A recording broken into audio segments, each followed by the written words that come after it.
The Divest, Invest, Protect campaign began in September of 2016 after witnessing the dog attacks on September 3rd. It was an incredibly horrific experience to see such a human rights violation be committed against Indigenous peoples.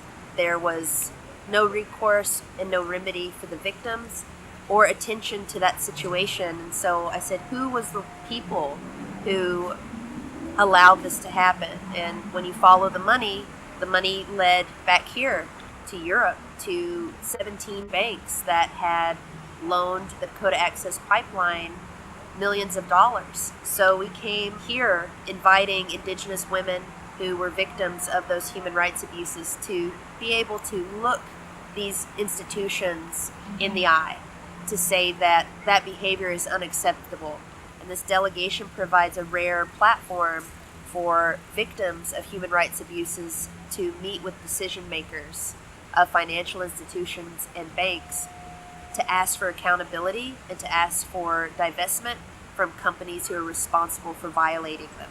One of the reasons that we're here on this tour in Switzerland, Norway, and Germany is because we have to unite together. We are all fighting these same systems of oppression from these corporations that are destroying our land, destroying our climate, destroying our water, and we have to stand up and fight back. We are asking Credit Suisse to divest from the companies who are causing Indigenous human rights violations across the world. I'm asking you to stand with us for the earth and the water, to stand with us now. I never talked like this before, but I think it's really important.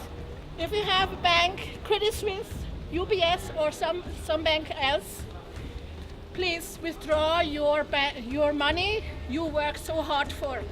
They're rich because we gave them the money. And it's really pissing me off if they think it's the other side. I love the fact that we were able to challenge him on their erroneous interpretation of the UN Guiding Principles on business and human rights. We're going to hold their feet to the fire, and we're going to make sure that they are accountable and that they comply with their own policy and that they comply with international standards and human rights. Our people deserve to be treated better. Our people deserve to be safe. Challenging banks, we're going to continue to do that until we get the justice that we need. Meeting with insurers, focusing on this industry is, obviously finance people have been doing this for a long time, but getting our attention to it is important because we're like the movement that has a lot of, growth. There's like a crazy amount of expansion. And they have Indigenous Peoples policy. Yes. How do you ensure climate change? They wouldn't say that. They're insuring businesses. So we're getting more educated, we're getting better organized, we're getting more connected. It's really only going to increase from here, and we're still here. We understand that it's going to take a lot to get corporate entities, banks, to actually really look at Indigenous people as real people, to really look at what they're doing to the earth, what they're doing to the water. They have a facade that they are not responsible, but they are responsible unless they stand up and divest from these corporations that are causing injustices with Indigenous communities. Stop the greed! Fuel the future!